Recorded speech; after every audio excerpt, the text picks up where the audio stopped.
What's up, everybody? I'm George Mossey. This is my co-host, Marshana Dahlia Spavento. I just want to say last night's episode, it was slow, but there were some good parts. So 90 Day Fiancé, The Other Way, Season 3, Episode 5. We're going to talk about Ariella and Binium first. So after Leandro leaves to go back home, they want to work on their relationship. I think it's because Binium saw how things could change quickly. And Ariella is basically already having people lined up waiting for her. So they decided to go take a bath in holy water. And it was an interesting thing because we do things with holy water here in the States. But, we don't take our clothes off, and it's usually done in front of the whole church. So the whole little situation was very interesting to watch. But the first thing I tweeted was holy water is the least that's going to change Ariella. Nothing is going to make her holy. Okay, there's not enough prayer, holy water in the world that is going to make what she's doing justified. And I'm sorry I missed live tweeting with everybody on Sunday. I actually went out with my husband, but anyway, I digress. I agree with you because when I watched the episode, I was like, holy water can't save this, okay?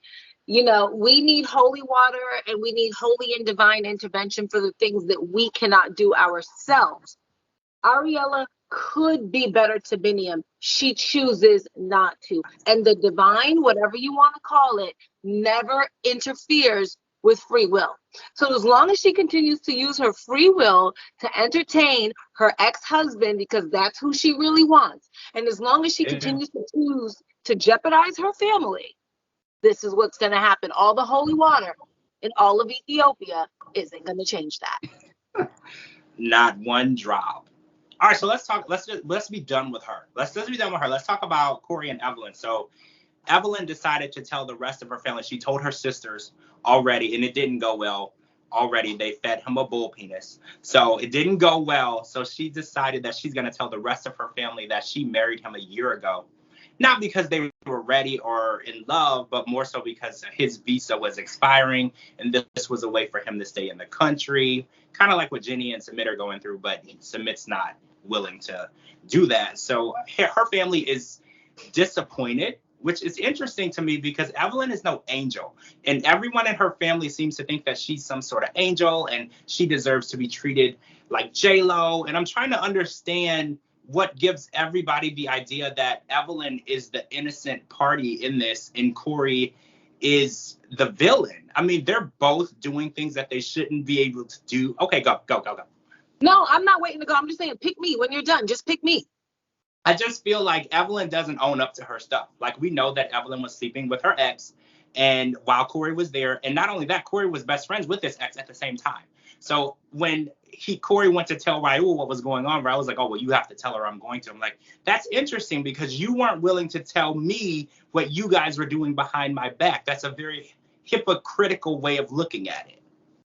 Yeah, and to answer your question, why does everyone think Evelyn's a saint? Evelyn only tells her family what Corey is accused of doing. She's not owning her stuff. And, this is something just to be aware of in life, right? People can be very manipulative. When somebody comes and tells you something, ask them, well, what did you do? Because it takes two to tango, right? Corey has given up his entire life savings, his life in America. He wasn't even there when his own father passed away. He was in Ecuador behind her and her foolishness. I'm not really sure what Corey is getting out of this relationship, and I can't see it. The way she allows her family to just disrespect him, and it's like she wants them to disrespect him. She wants to galvanize them against her husband. If she really didn't want Corey, and if she really was never going to marry him, and if his visa was running out, she should have just let it expire and just let him leave Ecuador. You don't want him. So this whole idea that, oh my God, I'm the victim because I had to marry Corey to get him to stay. You don't want him to stay. So what are we doing here? I am asking myself the same question. What exactly does she want? Because she doesn't stand up for him. She knew what they were feeding him on last week's episode. She knew exactly what it was. They ordered it in their language. She knew what was going on. And I actually was talking to some people on Twitter Sunday, and they said that they believe Corey is one of those men. I think they're called a submissive, or you get like a dominatrix type. You want to be mistreated by a woman. And they said that that's the only logical explanation. He enjoys being mistreated because he doesn't seem to have a problem with the way he's being treated by her. It's almost like he enjoys it. Because usually when someone is treating you really bad, you will demand change or you will leave. There's nothing holding him there. He can come back at any time and he doesn't want to. So that's what makes me believe that he enjoys being mistreated. I'm not a licensed mental health counselor. I hold no degrees in therapy, psychology, psychiatry. So I'm not really sure what this is or where this is coming from. And I can't diagnose. So this makes no sense to me as a lay person. But then again, I'm not educated in mental health, so I wouldn't know. Okay, so let's talk about Kenny and Armando. So after flaking out on the first day of the trip, Armando would not tell his father about technically the engagement and the wedding, because we found out that his mom didn't even tell him about the engagement. She told Armando she would, and then decided later on she didn't want to be the one to do it. She wanted him to do it. So now he has two things to tell him. So he actually sits him down and tells him, and his father took it really well, based on the way that Armando was explaining how his father would avoid even being around them. His father took it well. He said, look, I don't necessarily agree with everything that you do, but I love you. You're always going to be my child, and I accept what you're doing as your father, and my love for you won't change. And I actually feel like that was a really mature way to accept what was going on. Not necessarily endorse, but you accept your child as they are, and you don't change the way you feel. I actually agree with that. You know, I do feel for Armando's family. Again, if you were raised as they were with the beliefs that they were taught, it's kind of hard to overcome that. And seeing Armando's father being willing to make some steps to love and accept his son for who he is, not who he wanted him to be, not who he thought he was, you know, because even the father said, you know, we saw you married, you know, we saw you with a family, and letting go of that and embracing this, it will take time. And I think in the time that we've been following Kenny and Armando's story, we have seen some progression. I think we're going in the right direction. I think people just need time. I think he's showing great effort. I applaud. Okay. And I'm grateful for where things are going. I think that they will arrive at the intended destination in due time.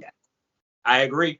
Time is what's very important, and Armando wants him to be at the wedding, and his dad said, look, I can't give you a definite answer because I'm growing as a person, and I'm growing as a father, and my progression doesn't have, like you said, a timeline on it. When I get there, I will get there, and I will be there with you. And I really want Armando and Kenny to stop being so building pressure on Armando's family, because pressure is something that can drive people away.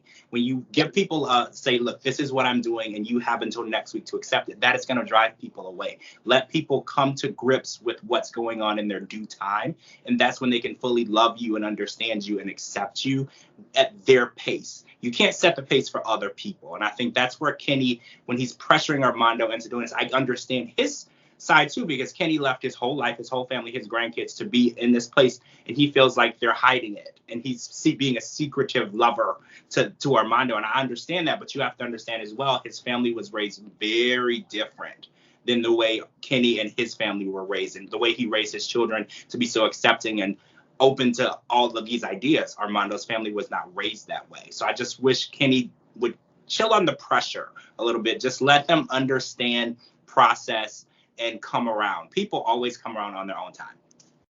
I agree. All right, guys, we're going to come back with part 2. We're going to talk about some more. That was part 1. Make sure you live tweet with us every Sunday. I'm at George Mossey. She's at Marshana Dahlia, and I'll put our Twitters and Instagrams at the bottom. This was 90 Day Fiancé, The Other Way, Season 3, Episode 5. We'll be back with part 2. Thank you so much for joining us, and we'll see you all real soon.